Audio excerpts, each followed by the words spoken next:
And we're live. I'm Douglas Ferguson here with Sandra Molinari. Welcome, Sandra. Thank you. I'm glad to be here, Douglas. Welcome. Yeah, it's so good to have you. And we'll be talking about a topic that's really kind of dear to my heart at this point. It's especially what we went through last fall. It was important to bring this to the conference this year, and so appreciative that you were able to speak with us and just share some thoughts with our community around how to approach conversations around abuse and maybe look at the trends and I think another thing we might dig into this morning is something that really resonated with me in your point around when someone's thinking about making a change or actually in the middle of making a change is, when they're at that moment, just before, during is when they're most at risk. And I think that's where friends and colleagues and allies and supporters probably struggle the most is wanting to help, but then, that might put them at even higher risk. Absolutely. Absolutely. Um, and again, thank you for having us, for working with SAFE. I mean, really, we are really hoping to have more companies and workplaces realize this, because domestic violence, interpersonal violence and abuse are things that happen at home, but they don't only affect us at home. They affect us in our everyday lives, and that includes at work. And we can't completely separate those out. And so we don't always see it in colleagues, but if we're paying attention and we know what we're looking for, sometimes we can see some signs that something may be off. And it doesn't necessarily mean that it's domestic violence. It doesn't necessarily mean that the person is going to tell us exactly what's going on.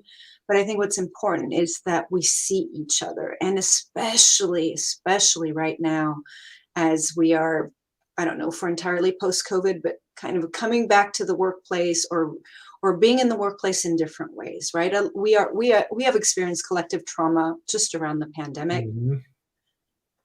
And then domestic violence has been on the increase during the pandemic. It was already there. It was already affecting, at least one out of every four men and one out of every seven, one out of every four women and one out of every seven men and people of all gender identities. But now there's all these traumas going on in people's lives. And so we need to see each other and look out for each other and ask, hey, how are you doing? Right? Mm-hmm. And something that just surfaced for me as you were saying that was, having this conversation, making people aware of, some of the nuance around this, and even just getting to some shared vocabulary, normalizes the conversation in a way that we can easily have the conversation, because it can often be scary to approach this topic if because you don't want to make someone feel uncomfortable if you misread something or how do you even bring that up?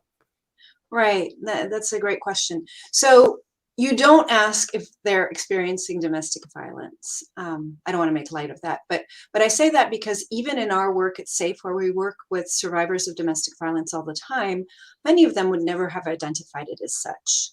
Mhm. So they might say, things aren't going well with my partner, my husband, my spouse, my girlfriend. Things aren't going well. I'm stressed. They're, they might express some kind of fear around their partner. That's a sign that something might be off, because we always say in a healthy relationship, you can have all the arguments in the world, but you should never be afraid of your partner. So it's if you're seeing that the person seems anxious, distressed about something. I mean, an easy question is just, hey, I notice you seem a little distant these days, or you seem overstressed. Is everything okay? If you ever want to talk about anything, kind of just open it up. If you do happen to get more information and it sounds like that person is having stress in their relationship, possibly abuse, and that person is actually opening up to you and telling you some things that look like it might be abuse. So maybe there's some power and control happening. Maybe this person doesn't have access to much of their finances. Maybe this person is always being checked in on by their partner. So as soon as they get a text or a message, a chat message or a phone call, they're always having to jump on their phone. They're really nervous. those are some signs that we see, like, why are you so nervous to miss that call? Why is this person Mm, checking in on you? And then we can validate simply what we're seeing. Hey, from what you're telling me, I'm a little worried about you. It sounds like you might be having some issues with your partner. Again, you have to gauge what questions you can ask depending on the level of trust you have with somebody, right? Um, and you build that trust over time. So maybe you ask an open-ended question once or twice and they don't tell you much, that's fine. If you see that they're continuing to have performance issues or they seem distraught, just let them know, hey, are you doing all right? Just checking in, just let them know. At some point, if they trust you, they might come back and tell you more. Um, and then if by some chance you do actually find out that they're going through domestic violence, you want to be really careful, listen, validate, help them find resources in their community. They may not want them, but you can let them know that they exist. You can even tell them what they are if they would like to look into it. And whatever you do, don't tell them to leave unless they are wanting to leave. That's really important because survivors of domestic violence, people who experience domestic violence, are most at risk when they're leaving or about to leave or afterwards, because that's their controlling abusive partner feeling like they're losing control. And that's where we see the most violence happening very often. Now, if a person wants to leave, by all means, help them figure out a way to leave. And that could be a call to your local domestic violence shelter. If you're scared of how to handle that, we can walk them through that and provide support as well. yeah, that was a big epiphany for me was, it's like, it's not about just, heading over with with a vehicle or something. I mean, and helping, just the brawn of helping. There's also the intentionality and the thoughtfulness and, knowing what is possible and how to navigate that with care. They're professionals that do that stuff, and of course, right? But I just hadn't thought about that, and so that was a big epiphany for me hearing your talk. And why would you have thought of that, right? I think the average person who hasn't gone through this or doesn't work in the field luckily has not had to think about that. And it is a very natural reaction for the average person to say, oh my gosh, I want to help, right? And come in and want to rescue that person, especially if it's somebody that we love, that we care for, that we work with, who's a friend, a family member. That is absolutely natural. So I don't want anybody to feel bad if they've done that. But it is important that people also understand that what that person needs most is to be believed, to be validated. We can say things like, I'm so sorry that's happening, that sounds really scary. What do you need? Not necessarily what can I do for you, because they don't always know what you can do, but like, what do you need right now? Can I listen? Would you like some resources? It's another really powerful message is, you don't deserve this. And this could be whatever they've told you is happening. You deserve to be in a healthy relationship. You deserve to not have somebody be checking in on you. You deserve love, whatever it is, right? That people know, and that they're not at fault, because a lot of people experiencing abuse in their relationship feel that it's their fault because their partner has convinced them of that. So there's nothing that they've done wrong. That's their partner's choice to be abusive. Yeah, that reminds me of another point that really kind of resonated deeply with me was this, listen and validate kind of framework that you had shared with us, and makes so much sense, and actually aligns with facilitation principles and values pretty closely, because if we well, in a lot of cases we might know this other person, we might have met them before, we might know them pretty well, and it can, I think it's, and you even mentioned in your talk, it's common to be like, oh, him, he's a sweetheart, he would never do that, and I think you mentioned the Jekyll and Hyde kind of phenomenon. um and so that listen and validate is so critical, and we had to put our own, like, assumptions aside and say, hey, this person's telling me something like really serious, and to dismiss it is going to make it even harder for them if they finally came out of their shell and they're saying these things and we dismiss it. I mean, So yeah, so that really, I mean, that was just for me, I was like, yeah, that couldn't be more true, and just hearing what you were saying. remember that person who's experiencing abuse and power and control is isolated. They are Mhm. very isolated. Even if they're coming into work every day, it's likely, if they're not completely isolated yet, that they might become more isolated. And so we're a lifeline, even just letting them know that we're here, and then not being judgmental, not asking too many prying questions, just open-ended. I'm here. I see you. I care for you. What do you need? And that what do you need again might just be, I don't need anything right now. Thank you for being here. And that's okay. We want to be careful not to get into rescue mode, because we can actually escalate the situation, not just by asking them to leave, but if we, give them information in paper form to take home, or we slip it into their bag because we're afraid they might not take it, that could be dangerous, because they could get home and their partner sees it, and then that could they could suffer the Wow. consequences. So we should always be mindful, if we're going to give somebody information, to say, would you like this information? Would you like it? Would you like this card? Or can I text it to you? Is that safe to text it to you? Maybe their partner is monitoring their phone. So not making assumptions of around what's safe for them. They'll know what's safe for them. They may not know the resources that are out there. So we want to maybe just ask them, how can I help you with resources if you would like them? Maybe just in our case in Austin, if you know that it's safe, the Alliance, but where we work, our domestic violence and sexual assault center, just that name, it will be easier to remember, and they can look it up, when they feel safe doing so. They may not need a card or anything. Yeah, that's really aligns with what I learned from your talk around it all stemming from control. And if they're in these kinds of situations, I think oftentimes it's portrayed as like, oh, here's this person that can't control themselves in the moment, and they get like violent.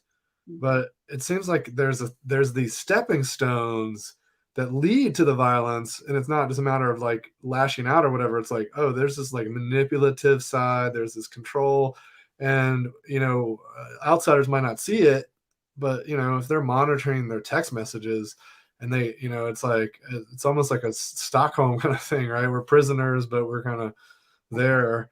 And wow, as an outsider, if we don't know about those things, we can definitely do damage. Right. And you're absolutely right to point that out. So it is there are stepping stones, as we often say.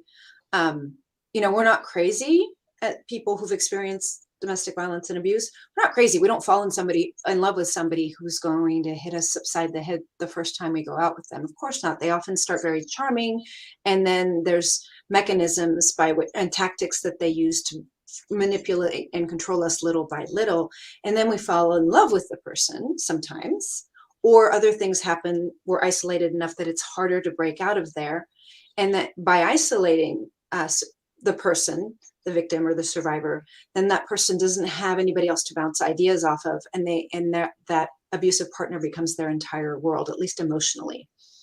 And so it's very difficult for an outsider to come in and say, can you see that your partner's being abusive? So we want to be careful with that also. We don't want to put labels on the abusive partner, because that even the victim might resist and say, they're not abusive. I love that person. They love me. Yeah.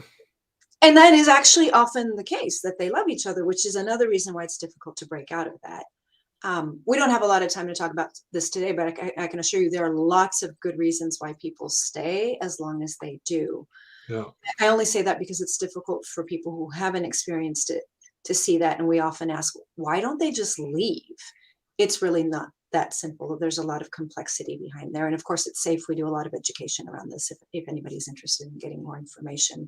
But we just have to meet that person where they are, and be kind and listen, and offer that there are resources out there if they would like them, and keep their safety in mind, first and Yeah. foremost.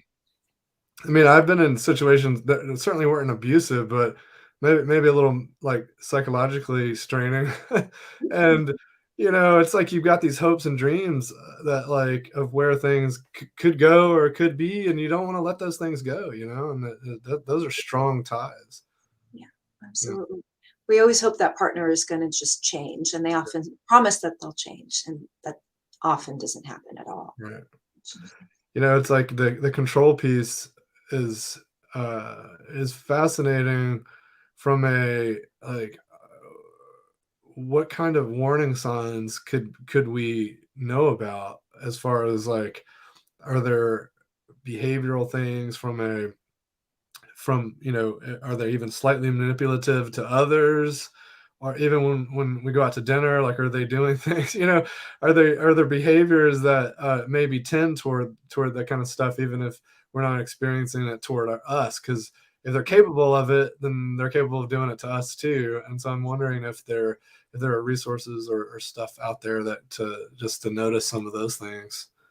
So you're asking on the end, so in observing somebody who might be an abusive partner, what can we see in their behaviors towards others? Yeah, or just as we were getting to know friends or new Mhm, mhm. acquaintances, like, it reminded me of a story of a mom that I know, and her daughter is dating a new guy, and the guy was saying stuff like, your mom's too your mom's too strict, and if she I should just break up with you because she's so strict. And so this threat of the breakup is a way of, like, kind of wedging in. And to me that seems like very controlling and manipulative behavior, just kind of out of the gate, even Right. though it seems fairly innocuous. I mean, it probably sounds very scary to you as someone who Well, does it work, sound but really scary to me.